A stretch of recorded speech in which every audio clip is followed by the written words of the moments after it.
Il n'y a pas eu 130 000 morts de Covid en Afrique. C'est ce qu'il dit, c'est ce que je dis. Non, M. Ngoz, nous ne sommes pas là pour nous amuser. Je suis très sérieux. Hein. Très très sérieux d'ailleurs. Il n'y a pas eu 130 000 morts de Covid en Afrique. Il n'y a pas. Pour la simple raison que, M. Ngoz,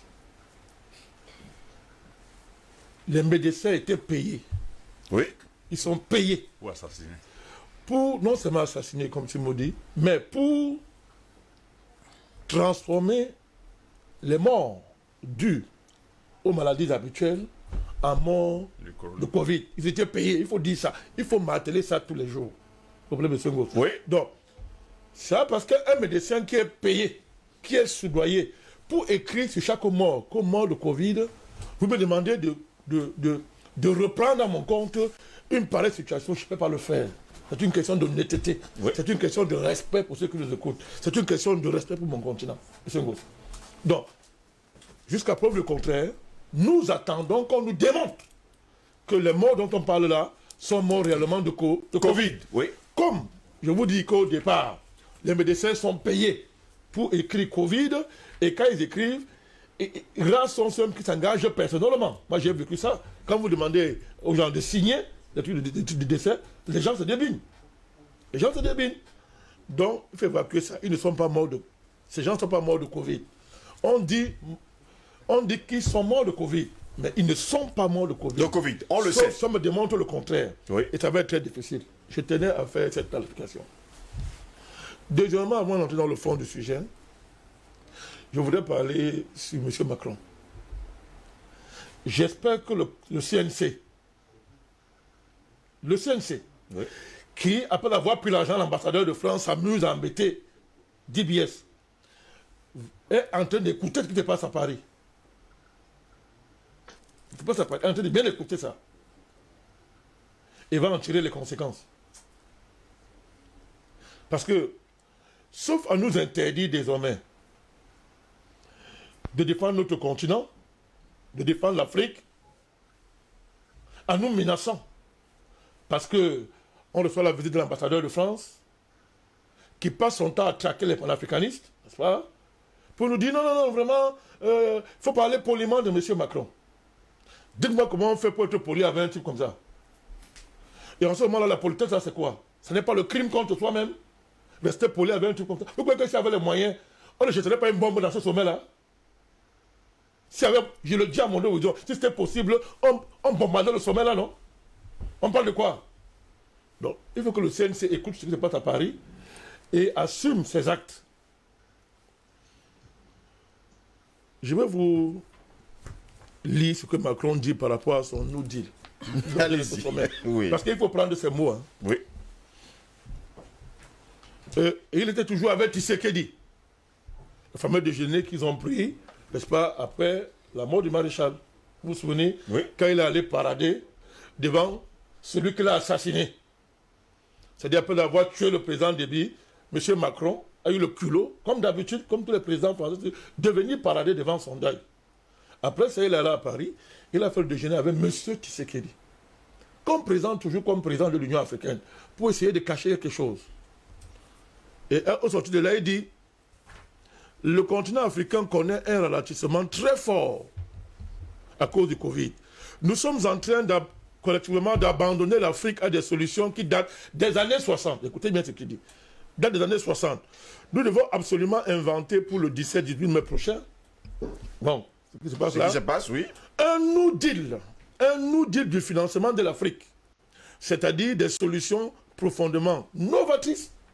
Non, ce sont ces mots. Oui. Donc, nous avons les solutions des années 60, donc il estime que ce sont de vieilles solutions. Bon, maintenant, lui, il vient avec un New Deal, avec des solutions novatrices, une échelle d'ambition qui correspond à ce que nous sommes en train de vivre, sans quoi nous laisserons le continent africain face à la pauvreté, nous laisserons le continent africain et sa jeunesse face à la réduction de leurs opportunités économiques, à une migration subie et à une expansion du terrorisme. Vous avez bien vu que le président dit que les solutions qui ont été mises en place jusqu'à maintenant relèvent des années 60, donc sont vieilles. Et que lui vient, cher René Simon, avec des solutions nouvelles. Bon, alors examinez les solutions nouvelles de M. Macron.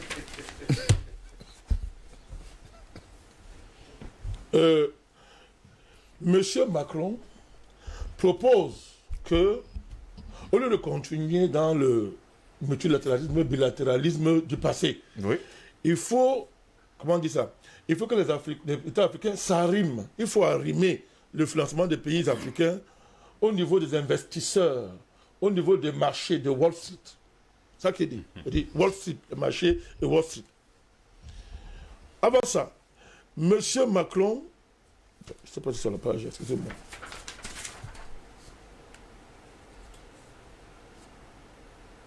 Voilà. M. Macron, le New Deal de M. Macron est basé sur ça c'est la réponse de M. Macron. Oui. La promotion d'un partenariat, avec les investisseurs mondiaux. Pour, écoutez bien les mots, financiariser le développement. Écoutez bien les mots. Pour financiariser le développement et privatiser les biens publics en Afrique. New Deal.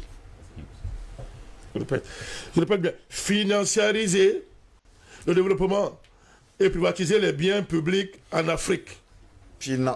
Privatiser les biens publics en Afrique. Financiariser le développement et privatiser les biens publics en Afrique.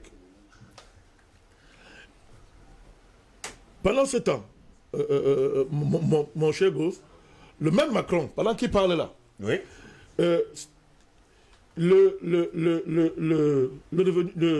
comment on appelle ça? L'aide publique de la France au développement. Oui. Utilisons le mot, hein. Oui. La France dit toujours qu'il faut porter ça à 7% du revenu national brut, sans conditionnalité, et uniquement sous forme de don. Et Macron a repris ce discours. À ce jour, c'est à peine 0,4%. À peine 0,4%, il faut bien préciser. Je prends les données officielles françaises. Oui. Voilà.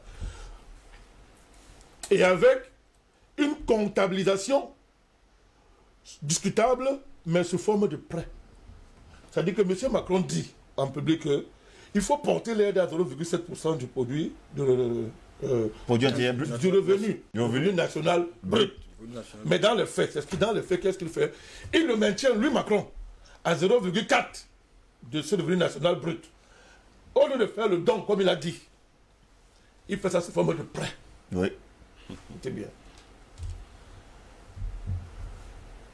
Les quelques 14 milliards de créances françaises sur les États africains au niveau du Club de Paris, M. Macron avait promis qu'on devrait annuler ça. Dans la pratique, qu'est-ce qu'il fait? Il les maintient. On dit aux États africains de payer. C'est-à-dire, il dit qu'il faut annuler ça. Parce que vraiment, c'est quelque chose qui... C'est très lourd. C'est très lourd. Il a un mot là qu'il aime beaucoup. C'est très lourd et ça bloque la croissance économique sur le continent. Il faut annuler ça. Dans les faits, dès qu'il a fini de parler en public, quand il va derrière, M. Macron demande de faire payer ces créances-là. Pas les pays africains qui dépendent du Club de Paris. Paris, oui. Et M. Macron est un grand défenseur du Club de Paris. Le Club de Paris, c'est les créances des États. Oui. C'est là où on négocie les créances de l'État, contrairement à d'autres clubs, où on négocie les dettes multilatérales. Voilà. Alors qu'un pays comme la Belgique a annulé sa créance au Club de Paris, mon cher Simon, la Belgique a annulé. Je ne dis pas que la Belgique est mieux. Non, pas du tout. Je fais pas une comparaison. La Belgique a annulé pur et simple. Mais M. Macron, depuis qu'il promet, il n'a rien annulé. Pas derrière, il dit plutôt de visser. Alors, vous avez là, comment est-ce que, n'est-ce pas, un dirigeant européen, M. Macron, ment à mon deux visions, joue avec les Africains, propose un New Deal pour la simple raison que lui, comme il est un agent des financiers internationaux, le multilatéralisme que je ne soutiens pas, c'est-à-dire au niveau des financements, oui. Même le bilatéralisme au niveau du Club de Paris, tout ça, ça le dérange. Lui va aller plus loin. C'est-à-dire que désormais, il faut que les pays africains aillent directement dans les marchés à Wall Street, n'est-ce pas, à Wall Street, pour jouer avec l'argent. Les pays africains n'arrivent même pas à gérer déjà ce qu'on appelle les eurobonds. C'est-à-dire que le financement qu'on nous donne sont les financements pourris pour la plupart. Ça veut dire que toxiques, à haut risque. Par exemple, les eurobonds. Vous vous engagez dans ça, vous allez être asphyxié chaque année par des niveaux de remboursement. Vous voulez vous en sortir pas. Le Cameroun est en train de vivre ça. Avec des gens qui se sont amusés à aller, n'est-ce pas, indexer, c'est-à-dire aller chercher les financements au niveau des eurobonds. Vous comprenez? C'est ce genre de financement que M. Macron appelle New Deal et qui va amener les pays africains à s'y investir, à s'y engager, mon cher gosse. Donc, M. Macron, ce sommet de Paris, c'est très simple. Sur le plan technique, sur le plan même du financement, c'est Macron mobilise la plateforme qu'il a mise au pouvoir, le réseau qu'il a installé au pouvoir. Ce sont les banquiers internationaux, mon cher gosse. Ces gens-là sont dans une dynamique d'effacer. C'est-à-dire d'effacer, on va appeler ça, toutes les institutions, toutes les relations, n'est-ce pas, qui ont prévalu hier et qui permettent aux États, comme on dit, n'est-ce pas, de tenir, de se maintenir. Mais M. Macron, qui était un globaliste, les globalistes ont pour projet, on l'a vu ça ici, avec le château de Toronto, d'anéantir tous les États, d'anéantir les nations. Oui. Donc, alors, quoi de plus normal que de faire disparaître donc tous les mécanismes traditionnels de financement qui déjà sont très mauvais, mais qui quand même, quoi qu'on dise, permettaient encore aux États de respirer un peu, surtout les États africains. Il faut directement les arrimer, n'est-ce pas, au marché financier directement. Il faut les étouffer. Avec, anéantir, étouffer, oui, pour qu'ils meurent, anéantir avec le marché financier, avec les agents de notation, vous voyez. Et il a dit sans cacher, de manière à ce que demain, on vient acheter tous les biens publics. C'est écrit. Ça veut dire quoi? Je vais terminer par là. L'autre jour, on a parlé ici je vous ai parlé ici de ce qu'on appelle le capitalisme des acteurs. Les gens ne semblent pas comprendre ça. C'est le mot phare de M. Klaus Schwab, le président de Davos, qui est un illuminati à la grosse tête, c'est-à-dire un tueur sans état d'âme. Qu'est-ce qu'ils disent? Ils disent que l'économie mondiale doit être gérée par les meilleures multinationales. C'est ce qu'on appelle le capitalisme des acteurs. Oui. C'est-à-dire les Amazon, je dis bien, je ne dis pas les petites entreprises, hein. Je ne dis pas les entreprises, je dis les grandes entreprises qui sont sorties vainqueurs, n'est-ce pas, du coronavirus, en liquidant toutes les petites et moyennes entreprises. Oui. Il faut donc que ce sont elles qui gèrent les pays. C'est elles qui doivent contrôler l'économie de tous les pays à tous les niveaux. Il ne faut plus qu'il y ait un seul PME. Il ne faut plus qu'il y ait les Bayam Selam. Et c'est le projet que vous voyez derrière tous ces magasins qui s'installent ici pour vendre les légumes, pour vendre les beignets, pour vendre les haricots, pour vendre ces choses-là. Il est question qu'on élimine le petit commerce. Qu'on élimine le commerce intermédiaire, le niveau d'échange du commerce intermédiaire, qui est souvent pris en charge par les PME. Oui. On élimine tout ça et qu'on nous mette désormais en face directement des multinationales qui vont gérer tous les aspects de notre vie, tous les aspects de notre production matérielle. Oui. Oh, regardez. Les pays dans le monde, mon cher gosse, où il reste encore, quoi qu'on dise, parce que la faiblesse du capital interne, n'est-ce pas, qui est liée à plusieurs raisons, fait que, quoi qu'on dise, non seulement il y a des espaces encore que le capital doit conquérir, au cas où on ne le fait pas, les États peuvent toujours s'y impliquer et continuer à être forts. Mais le New Deal de M. Macron qui a dit donc quoi? C'est que il faut que dans les pays africains là, actuellement là, qu'on accélère le désengagement économique de l'État. Ce qui a été fait hier n'est pas suffisant pour que tout, je dis bien tout, soit désormais dirigé par les multinationales. Ça veut dire que Bolloré, qui est en train, la condition de Cameroun est en train de finir là, oui. Macron va se battre pour qu'on le reconduire. Oui. Ça veut dire que même le port qu'on a donné aux nationaux là, la bagarre va s'amplifier pour qu'on leur retire ça, pour redonner, n'est-ce pas, à des étrangers. Tous les secteurs stratégiques de notre économie, les secteurs publics, à tous les niveaux, oui. Publics, doivent être dans les mains de ces gens-là. Quand on vous dit, en plein Covid, que la vaccination n'est pas obligatoire, c'est ce que l'État dit au Cameroun, et c'est clair. Mais en même temps, on vous dit qu'au Cameroun, alors nous parlons, les entreprises françaises, les multinationales imposent que si vous voulez entrer dans leurs entreprises, vous présentez un test Covid. Que vous soyez à la limite, à défaut de ça, que vous soyez vacciné, M. Goff. Et notre État ne dit rien. Les gens se plaignent, ne disent rien. Moi, je vois, je vais souvent entrer dans une entreprise, je vais leur donner de l'argent, je vais solliciter une prestation en échange de l'argent. On me dit d'abord, on m'impose un masque. Même ça, c'est pas normal, les personnes. On commence à te dire que non. Est-ce que tu es testé? Tu es testé? Et on est en train de vous dire maintenant, la vérité commence à sortir, que même les tests là sont des vaccins. Bien sûr. On commence à le dire. Bien sûr, bien sûr. Sont des vaccins. Vous comprenez? On commence à le dire. Donc, vous voyez que, finalement, le plan de Macron, c'est quoi? Accélérer le programme qui avait derrière le coronavirus. C'est ça qu'il s'agit. Accélérer. C'est pour ça qu'il dit qu'il faut au moins, d'ici la fin de l'année, qu'au moins 40% de la population africaine soit vaccinée, mon cher gosse. Mais c'est une déclaration de guerre. Parce que vacciner veut dire tuer. Quand on dit de dire à personne, vaccin veut dire tuer. Et nous réitérons que personne ne se vaccine. Nous on réitère ça. Pas de vaccin. Vacciner veut dire tuer. Il dit qu'il faut qu'avant la fin de l'année, au moins 40% des Africains soient vaccinés. Ça veut dire, quand il parle là, vous savez qui est derrière lui? C'est tout Bill Gates. C'est toute la mafia. L'infrastructure bancaire du monde qui est encore en partie sous le contrôle de Rothschild. C'est tout ce réseau globaliste qui est derrière Macron pour conquérir l'Afrique.